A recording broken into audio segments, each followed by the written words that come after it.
This message has no affiliation with the Department of War. All right, good evening, everyone, and welcome back to the Martin Memo. Today, I am joined by Hannah Hardison, a TPUSA president at Estrella Mountain Community College. Today, we are going to discuss abortion, the first term of President Trump, TPUSA, and so much more. So stick around for an amazing conversation that you won't want to miss. This is the Martin Memo.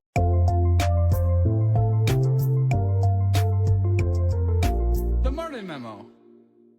All right, Hannah. Well, it is a pleasure having you on the show today. How are we feeling? How are you doing? I'm doing well. It's amazing to be on the show. Thank you so much for having me. Absolutely. And through our conversations, you had mentioned that this is your first time doing a podcast. That's remarkable. And I'm honored to have you on the show. So, for those of the wonderful individuals out there who don't know who you are, who is Hannah Hardison? So I'm a person who recently got into politics just a couple months ago, around August and September. I never saw myself to be sort of like a political person. I wasn't interested in that after the death of Charlie Kirk, though. He's been somebody that I followed for a long time, and it really pushed me to want to get involved in civic engagement. I wanted to have a say, I wanted to play a part. So the first thing I did was reach out to Turning Point to start a chapter at my college, which is Estrella Mountain Community College. And after that, it's just kind of led into a whirlwind of opportunities and thrown me into a world of activism and standing up for my faith and my values. And I have had an absolute blast, and it's been a blessing. Amen. I'm so glad you brought that up. And consistently on my show, I mentioned it, but we started 8 days after the assassination of Charlie Kirk. Remember laying in bed, watching the news unfold and how he was officially pronounced dead, and just feeling a call from God to do something. And like Ben Shapiro said, pick up the bloody microphone. And that's something that we were able to do here. And I'm so glad that there's so many like individuals like yourself who are picking up that microphone and carrying on a legacy, and it's only growing, and that's something that's huge. And I get all giddy, I guess, when I hear more individuals saying that. So Yeah, um I do want to go into our first topic of today, and that is on abortion. So I take it, this might just be a shot in the dark here, but it sounds like you're pro-life, right? I could be I am. completely I am wrong. definitely pro-life, of 100%. Okay. There should not be a choice involved when Mm. it comes to abortion. Something that I heard the other day that I really didn't think about, and it said, I love how it's considered pro-choice when the only choice they give you is aborting it, and I'm like, wow, that's pretty deep right there. But I was Um, able to go to the March for Life at this past few weeks ago now, and that was a humbling opportunity. But I do want to ask you, how can we explain the value of an unborn baby to a generation that only sees it as, and I hate this term, healthcare? Yeah, it's so awful. I think the main reason why kids like our generation, Gen Z, is so for abortion is because they don't actually understand, with so many other things in politics, is they don't understand what it is they're advocating for. They're told on social media platforms from the time they get a phone, from radicalized leftist arguments, that abortion is healthcare, it's women's rights, your body, your choice, which is totally incorrect. And I think social media plays a huge role into that, and we can get into that later. But I think the first thing that I do when I see people who are pro abortion, I debate kids on my college campus and on my high school campus all the time. Just last week, I was speaking to somebody who was pro choice, and she spoke to me and she said, well, it's just a clump of cells. And this is an argument we see all the time. It's just a clump of cells. The woman shouldn't have to go through the emotional, economic turmoil that an unplanned pregnancy causes. That an inconvenience, a baby, no matter if it's inconveniencing or not, doesn't deserve to die because it inconveniences you. There's no argument for that. You don't get to kill your 2-year-old because you can't financially support them anymore, or because they're an inconvenience to your financial or job life. It doesn't make any sense. So what I typically do is I start by proving that life starts at conception. The main thing I do, if you can prove it's a human and you can prove it's life, then you have to talk about then they have to defend, why does it not get human rights? So the first thing I do is I talk about statistics from the National Health Institute, and the National Health Institute's a really interesting study that they did, and I encourage anyone who's pro-choice to go read it. What they did was they asked the American people, they polled the American people, and they said, "What? Who do you think is the most qualified to determine when life starts? When life begins?" So the majority, 80% of Americans who they polled said biologists, scientists. So they gathered together around 2,000, above a little bit more than 2,000 biologists and scientists together. And mind you, they were largely pro-choice, which is interesting. 96% of them agreed life begins at conception. Yep. You can't argue that it was biased because most of them were very like outwardly spoken about being pro-choice. Yep. And so that's a statistic. 96% said the life begins at conception. So now we've proven life from biologists, which Americans agree Right. are the most qualified people. So now that we've proven life, you have to ask them, okay, we know it's a life. Well, what species is it? Well, it's a human, so therefore it's a human life. And a human life, no matter its location, size, ability to think, or stage of development, gets access to human rights. Because when we start considering those things into personhood, what qualifying factors for personhood, that's when we start getting discriminatory laws and actions. And so when you actually, so first of all, so you have to prove life, you have to prove they're humans, and then I show them if they're still like hesitant about it. Unfortunately, and it makes me cry when this kind of stuff pops up on my feed. The reality of what abortion clinics look like, what they do with the bodies of the babies they abort is horrifying, and that typically will switch somebody's brain from, oh, it's a clump of cells, to actually understanding what it is they're advocating for. When you watch an abortion or you see what a dead body of a baby looks like after they've been aborted, it changes your whole perspective. I've yet to come across a person who I've shown pictures of what an actual abortion looks like, them being like, no, I still stand for it. So those are the first three things I do: is you got to prove it's life, prove it's a human life, and then you have to show them the reality of what it is they're supporting. Yeah, and I'm glad you brought that up. And just a quick side question on that note: have you always been pro-life? I have always been pro-life. I grew up in a Christian household, still grow up in a Christian Yeah, household, and I consider myself to be a woman of faith. yeah, But just like Charlie, I don't believe in, forcing my religion on someone else, and I wouldn't want somebody to force their religion on me. So I am able to argue every standpoint, whether it's pro-life, yeah, or uh, border security, from a non-religious yeah. standpoint, because you just have to. I don't want people forcing Islam on me. I'm not going to force Christianity on you, but I'm going to offer it to you, but I'm not going to force it on you. Right. So I've always been pro-life. It stems from my faith, but I can argue it from a non-faith perspective. Absolutely. And I'm glad you said that, because that's something that I really do preach to our generation is make sure you can debate it from all sides and have a well-rounded answer, because a lot of people are going to try to poke holes in your argument or say you're only supporting it because you're a Christian, when that's not the case. If you look at it, it's just very inhumane. And there was a time when I was pro-choice to a certain extent, and the more and more I had looked at the videos, the terrible videos that just made me sick to my stomach, the more I said, yeah, abortion is completely and fundamentally wrong. And I'm glad that we can both agree on that. And I hope Generation Z is the generation that ends abortion. And I think we're seeing positive signs of that happening across the board. In the same spirit of things, should abortion laws stay with the states, or should there be one national standard, in your opinion? I think there needs to be a national standard. Now, Mm, this is something I'm not sure if you know too much about it or if it would interest you.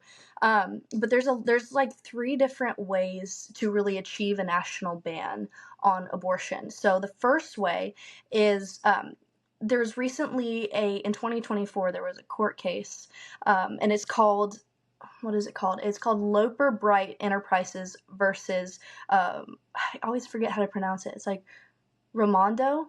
Raimondo, I think is what it's called. It's Loper Bright Enterprises versus Raimondo.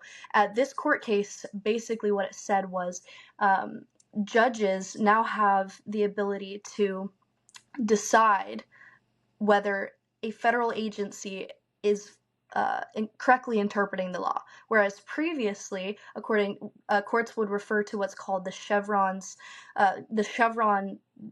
deference uh, act or whatever it was, basically, which said, whatever the federal agency's interpretation of the law is, that's an expert interpretation, and you need to defer to that.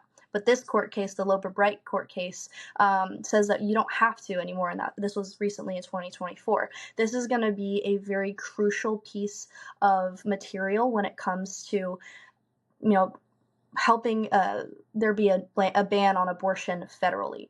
So that's one way. Now a supreme or a federal judge can look at the way the FDA has interpreted, for example, mailing abortion pills across the United States and say, oh, well, even though they've said in 2000 and 2021, they've interpreted the law to be that you can mail those, the judge can say, well, I disagree with that, and now we're going to overturn that, and we're going to say you can't. So, and he can basically put a ban on abortion pills nationwide. And then the second way is using the Loper Bright court case, which says it's called the what is it? There's an act in 1873 that basically prohibits the mailing of any materials for abortion. And so if I can actually remember what it was, I'll get back to you on that. But basically, this act was claimed by the FDA to be a dead law, or at the very least extremely limited.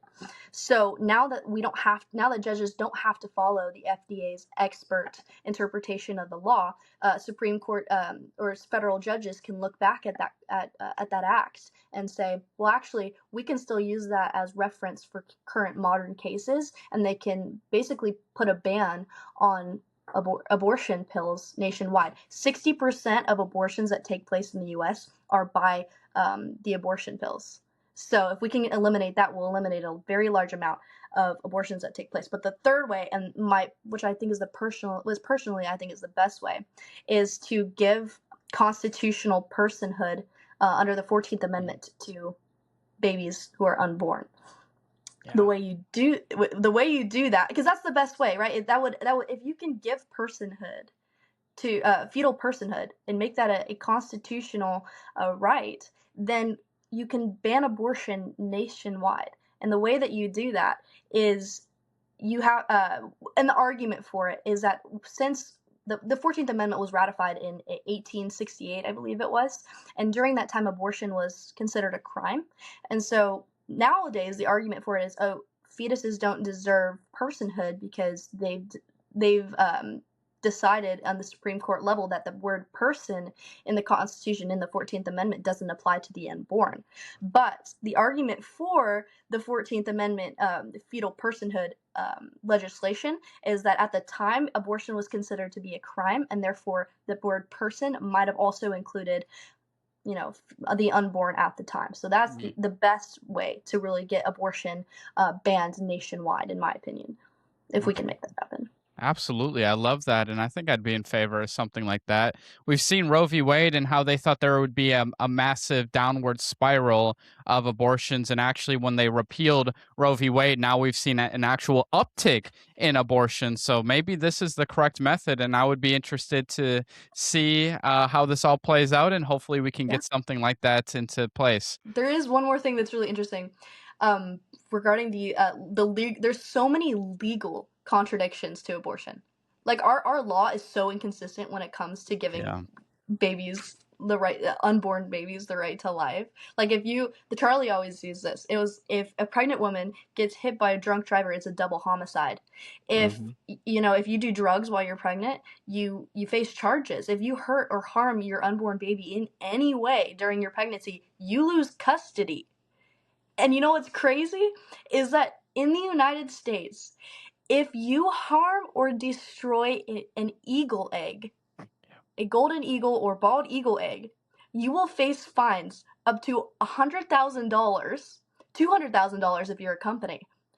And you face up to a year in federal prison because it's a federal crime. Right. So we don't want to kill the unborn eagles, okay? Because they deserve the right to life, Oh, and but absolutely. not babies, No. apparently. No, of course not. So I do want to go into our next topic, and that is on Trump's first term. Obviously, Yep. there's a lot of mixed opinions out there. Some people are very upset, some people are very happy. I haven't really found too many people in the middle. It's pretty much either polar opposites, but I do want to get your takes on his first term and how it has gone so far. So, the first question being, what was the biggest success of the Trump tax cuts for the average American family? Okay, so this is gonna surprise you. I'm actually in the middle on this Okay. issue. Well, wow. First Um, one. yes. So the reason being, I support pretty much all of Trump's policies. I love the way he handles geopolitics. I love how he basically puts all the other countries in their place, defends America, puts America first. Although some people don't agree with that statement, I think he does.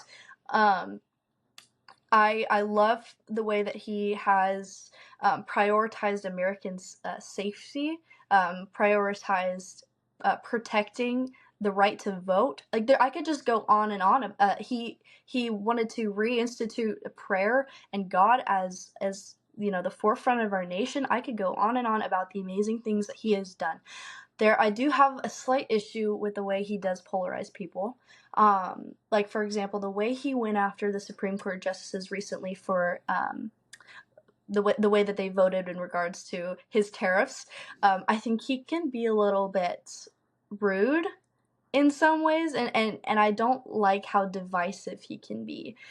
When I was at Charlie Kirk's memorial, for example, every like speaker after speaker came up and was like, "We need to be preaching forgiveness and love and kindness and show the left what it really means to have a heart for the American people, and let's bring God back into the conversation." And Trump kind of just got up there and he talked about himself and all the Mhm. great things he is doing and how he hates his enemies and wants them to die. And I'm like, that's literally the exact opposite of everyone that's come up and spoken. That's the exact opposite of the message we're trying to send. So I do have a little bit of an issue with him in that regard. In regards to the biggest success regarding the tax cuts under the Biden administration, the average American family was losing around $3,000 in terms of their income. Now the American people have gained back $1,200. So that's been amazing. Like watching um, the tariffs have hit hard a little bit, especially for us. Like I'm a fourth generation farmer, so the tariffs have hurt a little bit in regards to us selling to other countries. But I know ultimately a lot of them are for good. I don't totally agree with the way he's doing it, but he's trying to do what's best for this country, so I can kind of understand. um, but I do think that the no tax on overtime, the no tax on tips, wonderful. That's so great. I'm totally in favor of it. Love that he was doing that. Yeah. And I'm glad you brought up the tariffs because that is probably one of the hottest domestic policy issues out there. And that is one thing that I absolutely do not agree with the president on. I am a free market Really? person all the way, 100% free markets. I think tariffs can be used strategically to blockade areas like China or Russia or Iran or any of our adversaries. But I Yeah. think it was very the way that it was rolled out on just shellacking everyone with an off the rip tariff. 10% slapped And on for everyone. yes, exactly. That does not make much sense. In my opinion, we should tariff our adversaries and then make amends, make bridges, do everything we can to have net or close to net zero tariffs across the board with other countries. One thing a lot of people are going to scream about, though, when I say that is what about manufacturing? He's trying to bring jobs back to America. That is Yeah. 100% true, and that's a valid point. But what I would do to contradict that. And here's my little 10-second spiel to you for when I run for president one day. But what I would do to counteract that is just say, cool, we're going to offer some sort of incentive if you bring your company into the United States. Maybe you don't have to pay taxes for 10 years. Maybe it's something like that. There's some sort of mutual gain that we're both going to get by having you Yeah. come into America, and then by having you stay in America, you're going to receive some sort of benefit. So I think there's a better way to do it than tariffs, and that would be one of my biggest friction points against the Trump administration. So I'm glad you brought that up, though, and those are all very valid points. And I do want to continue on as far as the Trump first term here. How, and you brought this up, America first. How do we explain why America first is better for our economy than globalism or what's been produced in the past? Well, I think that it's a little bit. America should always come first, no matter what. When it comes to making decisions, America's interests have to be put first. However, geopolitics do play a role. Like our interests do matter on a global scale. So we do have to take that into account. We can't just disregard what's going on with the rest of the world. We have to support our allies, choose our allies wisely, and very carefully navigate relationships with people who are with countries who are adversaries. I don't know if you know this right now, but have you heard of the whole issue with the Chagos Islands right now? Yes, I have actually. Yes, I feel like that is not an issue people really know about. Yeah, go ahead Well, and educate them on it. okay. So basically, I watched this. So Senator Kennedy, I absolutely Love love him. Love Senator him. Kennedy. He is my most favorite senator ever. I love him. If I could choose a senator to be like one day, it would be him. If I could one day meet him, I think I would cry. He's so cool. I love him. So, basically, what's going on is the Chagos Islands is currently owned by the UK, and you know we all know the UK was pretty big on colonialism. They owned a lot of other countries at one point in time. One of the countries that they owned was a place called Mauritius, I think is how you pronounce it. And Mauritius, basically, they were like they threw a fit. We want our independence, so UK gave them their independence. Well, then they threw a bigger fit, and they were like, you know what? Even though we've never owned the Chagos Islands ever before anywhere, the UK is a bunch of racist, bigots, and colonists or whatever the heck, and they went and cried and filed a lawsuit to like the international, justice system, and they actually ruled in Mauritius' favor that they should get the Chagos Islands, which Mauritius has never owned ever. And then the UK was like, the Prime Minister Samos was like, you know, I feel my white guilt, it's my colonial guilt here is pressuring me to give in to this. You know what? I think I want to give the Chagos Islands to Mauritius. And so the UK, at first it really didn't get a lot of, attention, but then it did. And the UK was not, the people of Britain were not happy about it. Um, and so here's what's going on in terms of that now. Why the Chagos Islands are so important is that there's a joint U.S. UK military base on an island in the Chagos Islands called Diego Garcia. And this is one of the most important military bases that we have in the world. It is one of the only bases where we can refill submarines, where we can stock ships, where we can. It's where the B-2 bombers are currently in Iran, who drop bombs on their other nuclear facilities, refueled. It's a huge asset in the Indian Ocean. For the United States and the UK, especially against our adversaries like China. So, going along with China, China has Mauritius in their pocket. They've got Mauritius to sign several,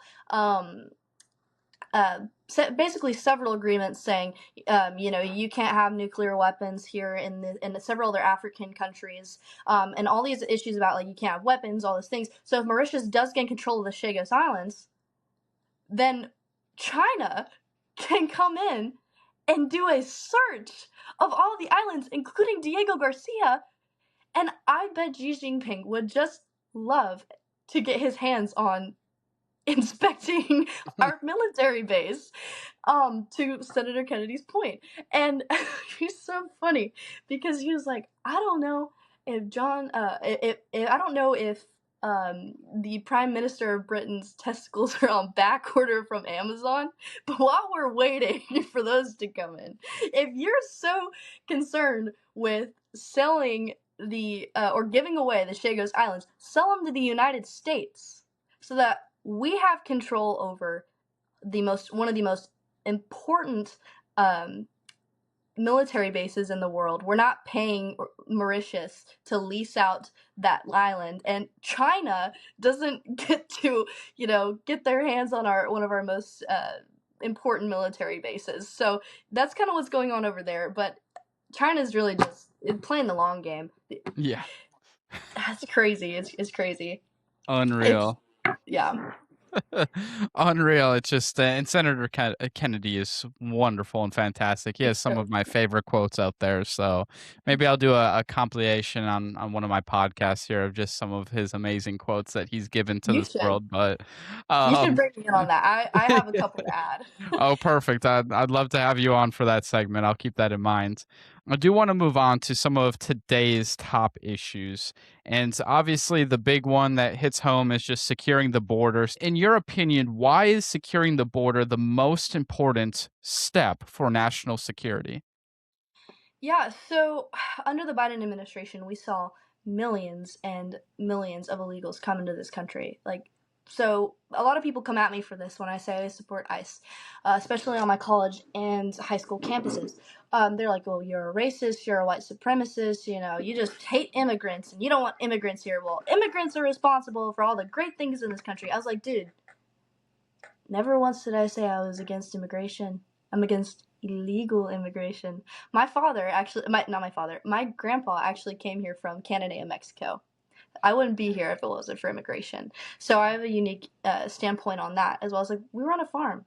I see employees all the time who come in who have came for better lives and they obtain it in a legal way, and it changes their lives when you do it the right way. If you need to seek asylum, do it the right way.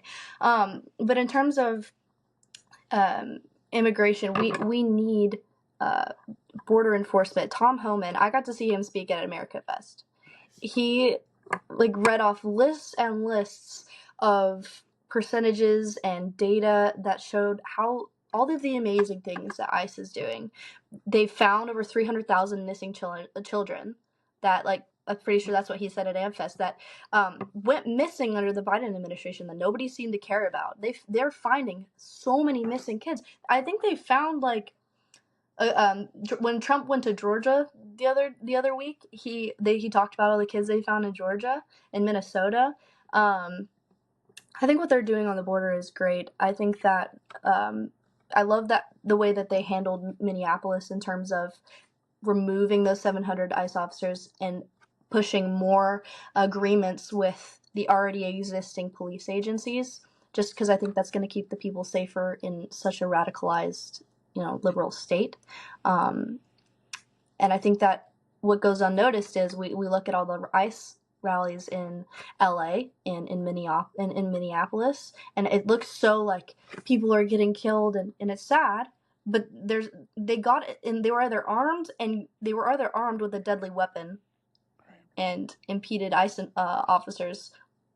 Um, they basically broke the law by not listening to the ICE officers because they were detained and they tried to escape, and they were armed and they presented a flight risk.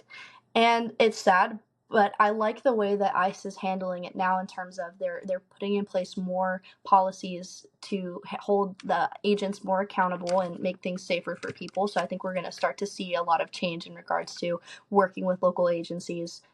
Start to see a lot of safety there. Yeah, I think that's something that's very important. And if we can have a mutual agreement between ICE and the local law enforcement, that's going to help out greatly and smoothly, and it'll probably help get more illegal people out of the country. So, Yeah, I there's already 14,000 agreements with local and agencies, that's huge. with ICE, and it's awesome, and it's so interesting because we're majorly seeing the all of the violent protests in Minneapolis and LA, but everywhere else, especially in places like Texas, ICE raids are going fine and smoothly, and they're okay. Right. But when you interfere with a federal agency's job, there's gonna be hardship, there's gonna be violence, and um, there's going to be a safety risk. Right. So I don't know. Stop imposing federal agents A hun- lawful duties. 100%. And I echo Ted Cruz's thoughts, and he sums it up in 4 words: legal good, illegal bad. So I would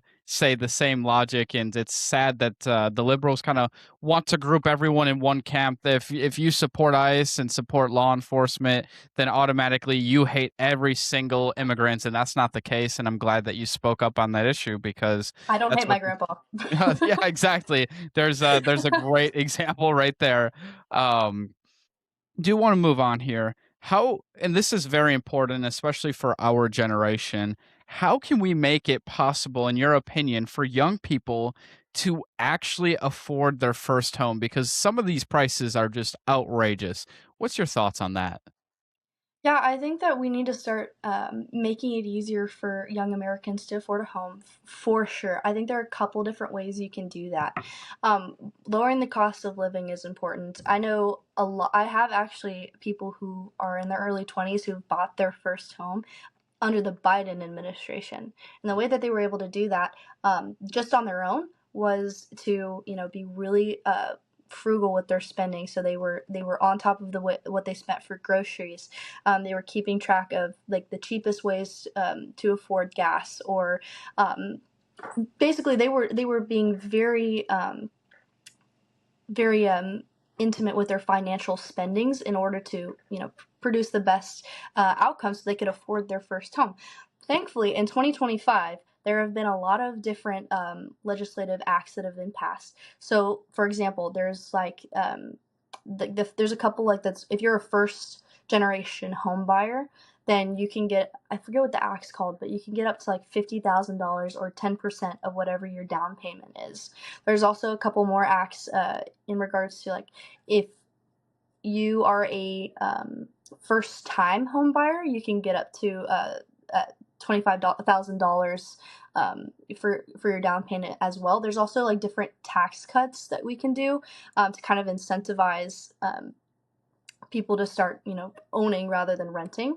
And one of the biggest things I think that we need to do is we need to stop allowing um, investors to come in and buying up single like family homes, so just so they can have the land, or bulldoze it and build some and sell the property and build some kind of, I don't know. But basically, we need to start. There's like there's basically tax punishments for investors who do that, and I think that we need to start holding major investors accountable, and start prioritizing those family homes and protecting them. And one of the biggest offenders is Blackstone right now. I did a podcast on this a couple weeks ago now, and Blackstone Blackstone. or Blackrock? It's Blackstone. Everyone gets them confused. I've gotten them confused many times, but Blackstone is buying up homes. BlackRock is the conductor of a massive global orchestra where they manage over $10 trillion, but they don't really touch into the housing. Mm. They're not in that side. So it is Blackstone that is the offender, you could say. So they own currently in America 62,000 single family houses, which sounds like a lot, but it's only 0.06% of the total single family homes in the United States. And then the big one, though, that does not get enough attention is the apartments for multifamily. They currently have 230,000 apartment units in the United States, and that is roughly 10% of all private equity owned apartments. So that is the big thing, but I am 100% in agreement. That's something that needs to get done, and Yeah. hopefully it gets done sooner rather than later. Agree.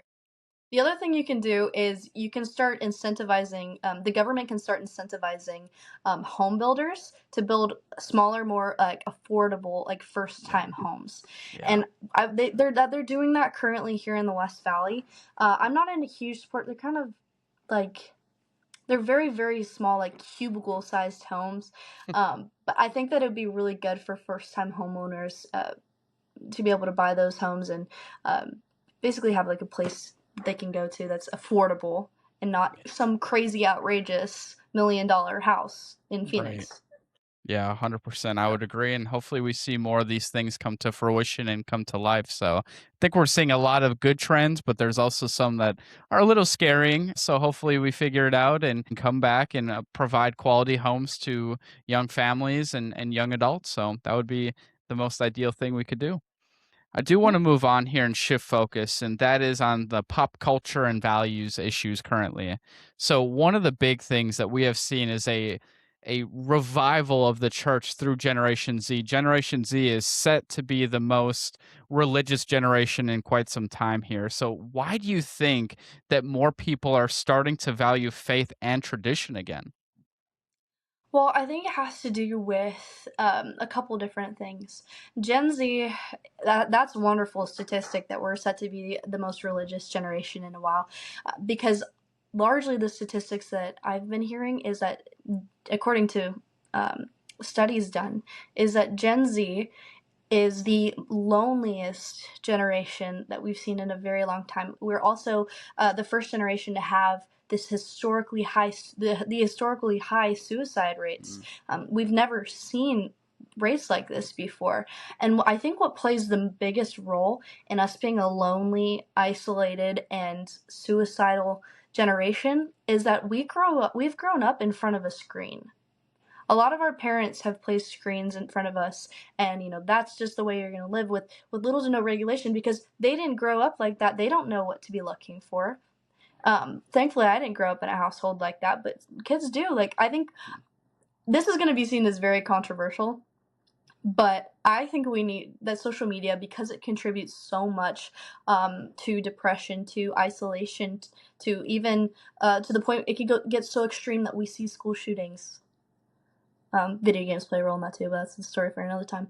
I think we need to, I think we need to start doing like Australia and really start putting in restrictions for social media regarding minors. And if you have an issue with that, like, oh, you're restricting my free speech, go talk to somebody face to face, touch some grass. yeah. I don't know what to tell you. Look at the rates. Social media does not benefit developing brains. It chemically alters your brain. It's insane. But moving on back to your point, I think that because of all of these issues, which stem from social media, the isolation, the depression, the the suicide rates, I think that people are looking for the polarization of our nation. People are looking for stability. There's so much chaos, and they are finding that in the Bible. They're finding that in Jesus. They're finding peace in the gospel, in the Word of God. And I think that if when more people hear the gospel on such a wide platform, which social media can do that, there's upsides to that, but ultimately I think it destroys your brain. But anyways, like Charlie's Memorial, we saw millions of people tune into that, Yeah. and they were able to hear the word of God, and they were able to hear what peace looks like when it comes from Jesus, not what the world is offering you. So what the Amen. world offers you isn't going to fulfill you. You have to look back at scriptures, look back at the Prince of Peace, Yep. not what the Amen. world offers. Amen. So I think that people are really looking for stability. I think our generation is tired of being isolated, lonely, and depressed and suicidal, and they see their hope and their faith in Jesus. And I pray that more people really find God in that way and find more peace in that. Some of these statistics are very concerning, and suicide is obviously no joke, and it just claims the lives of more and more individuals. And I think social media acts as an echo chamber for that. I also do, and this is a controversial opinion, I think a lot of our diet also revolves around that and all the chemical crap that they feed us and that is in Yeah. our food supply. I think that does alter our brain chemistry and makes us more lonely and depressive as because of these different types of foods and all the chemicals in them. So it's unreal, and I could go on a tangent for that because the statistics on what is in our food supply, just real quick, I promise it'll be quick here. No, no, Um, no. Speak as long as you like. Speaking so, too much. you are 100% good. But I'm gonna do a little quiz, and it's not a gotcha or anything. It's more to point out how terrible it really is. In Europe, how many additives do you think are in their food supply?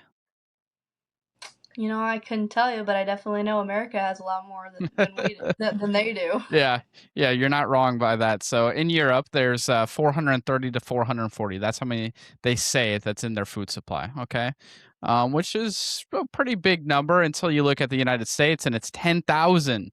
There are Yeah. 10,000 additives in our food supply. And this is just, I believe this is why America has so many chronic illnesses, why we're so depressive, how we have all these different issues.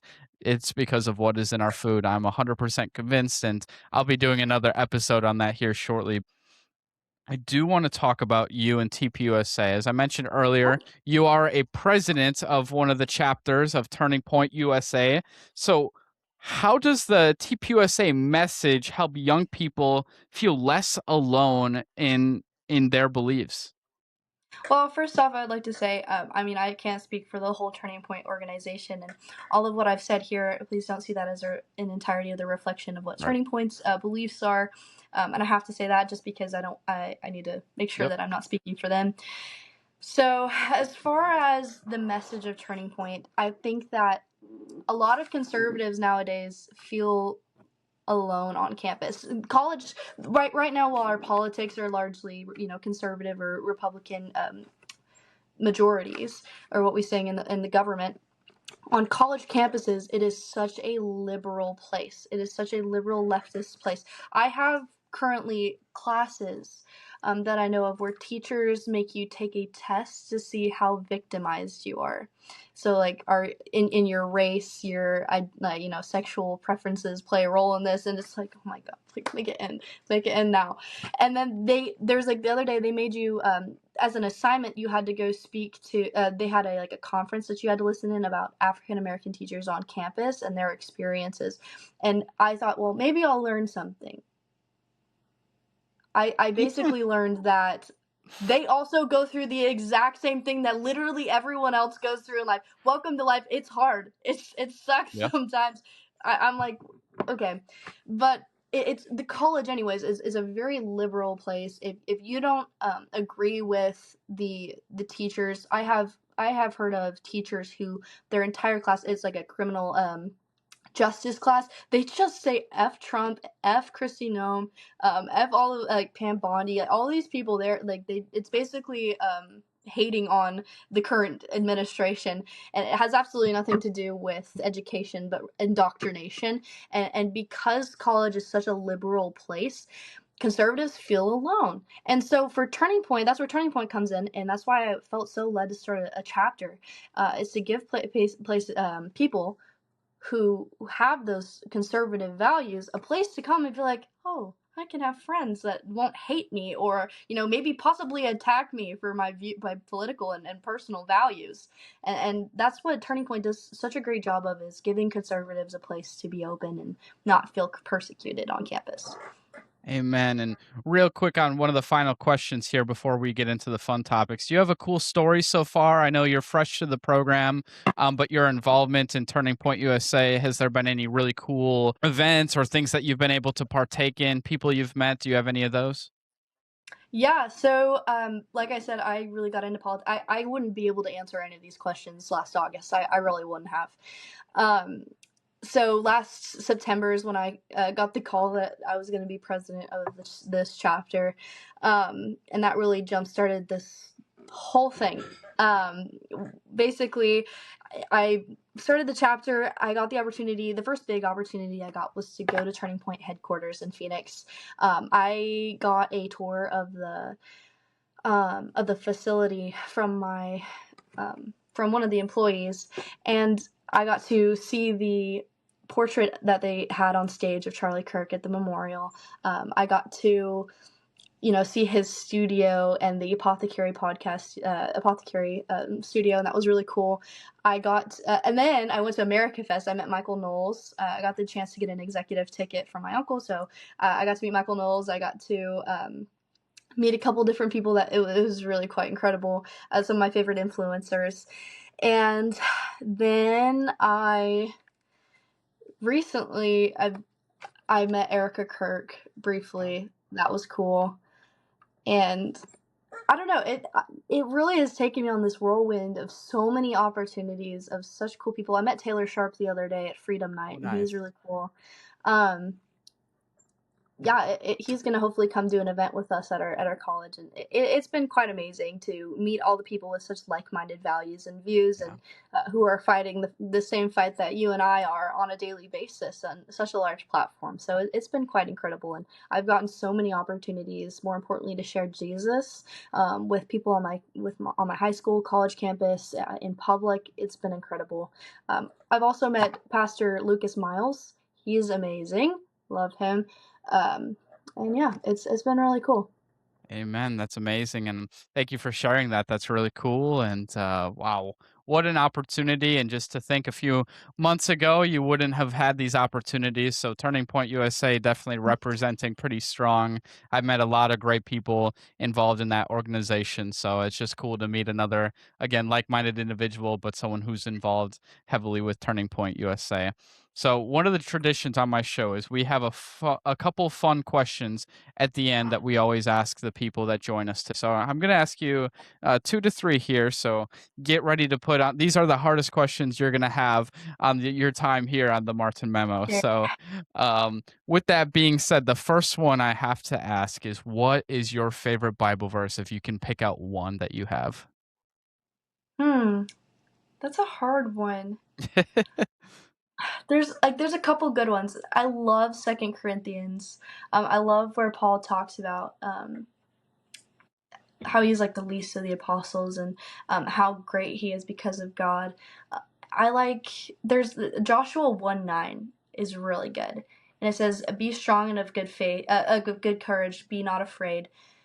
Neither be thou dismayed, for the Lord thy God is with thee, with others, with wherever you go." Basically, that's what it says.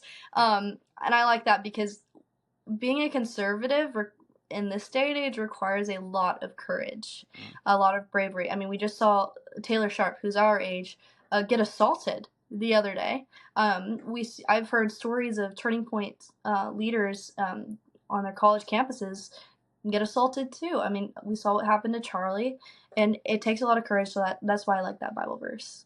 Yeah. Amen. That's beautiful. Well said. And I don't think I've heard that one before as far as people saying that's their favorite. So I'm glad to hear another one here on the show. So great. The next one I have for you. If you could have any superpower, what superpower would you have and why? That's really hard too. Dang, you were right. These are hard questions. Um, Man, I don't know. I feel like this is kind of. I know there's probably better ones, but I feel like flying would be kind of awesome. Okay. That's not What bad. what would your superpower be? So my superpower would be the ability to stop time or control time. Because if I want to That's get an so extra good. 30 minutes of sleep, boom, I have it. If I want to work a little later into the night, I could just stop time and just work. If Mm. I'm running a little bit late, again, just stop time. And yeah, just different things like that. If I'm watching a terrible woke movie, maybe speed up time a little bit. But, the power to control time would be a great one to have. I would be sick. I would be. I would. I think I would be scared to interfere with God's timing, though. That's the only thing Yes. that like worries me about that. But that's really good. I didn't think of that one. In the spirit of President's Day just happening a week ago, do you have a favorite president? Hmm. I haven't really thought about this too much, but I think I'm gonna have to go the OG President Abraham Lincoln. Okay. He's pretty sick. I think he fought for a lot of really core Western values, like equality for all. The Declaration of Independence. We hold these truths to be self-evident that all men are created equal and deserve equal natural rights, described by John Locke. But I think that um, he wasn't a divisive president.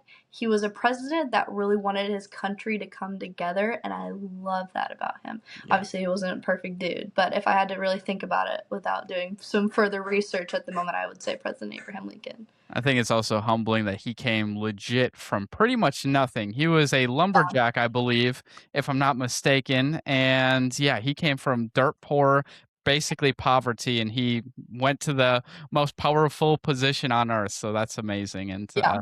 again, great president, great choice. He's also my favorite, I'd say. So if he's not Really? my favorite, he's in my top three. But I believe he is my favorite. There's a couple others I have, but he's definitely Why is he your top three. favorite? Well, I think it has to be Abraham Lincoln. I think he's my favorite. Um, as far as newer age, probably Ronald Reagan. I really do like Ronald Reagan and how he presented and handled himself. And then if we go old Very school, professional. what's that? Very professional. Oh, absolutely. And then my other one from the early ages, well, George Washington, but he doesn't count for this. I'm just gonna say that. But my other he's too easy. Okay, everyone picks Yeah. George Washington typically. So my other one would probably be Teddy Roosevelt.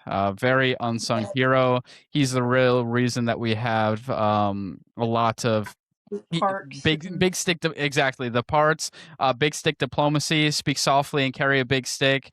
It's basically taking the wow. Monroe Doctrine and giving it teeth, because when Monroe had said that, literally we did not have a standing army, we didn't have any navy, and back then navy was like that was the show of military strength. We didn't have anything like that, so he was just basically professing it without any backing. And then Teddy Roosevelt is the person who came and gave it teeth. So those would probably be my top three presidents there. But Love yeah. that. Well, I tell you what, Hannah, it has been an absolute pleasure having you on the show today. If anyone wants to find out any more information on you, is there any place that they can reach you on or find out all the wonderful things that you're doing through Turning Point USA? Yeah, you can reach me on my Instagram if you have any questions. People reach out to me all the time regards like how do I start a turning point chapter? What's your advice? So if you have any questions for me or my views, or you'd like to debate me on my views, I'm totally down for a debate anytime, any place, name it. You can reach me on my Instagram. So we can Awesome. maybe put that somewhere. Perfect. Yeah, I'll go ahead and put it in the description here. But Thank you. Hannah, thank you so much for joining today. It has been a pleasure talking with you, and always feel free to reach out. And thank you again for being here. So God bless you. Thank you so much. Thank you for what you do. Absolutely. It's been a pleasure. Absolutely. Well, folks, that is all we have in store for today. Be sure to like and subscribe on YouTube, and we will be back here on Friday for another surprise topic. Share your thoughts on X, follow us on Instagram and Facebook at the Martin Memo, and again, don't forget to subscribe on YouTube. Now, in case I don't see you, good morning, good afternoon, and good night. This is the Martin Memo.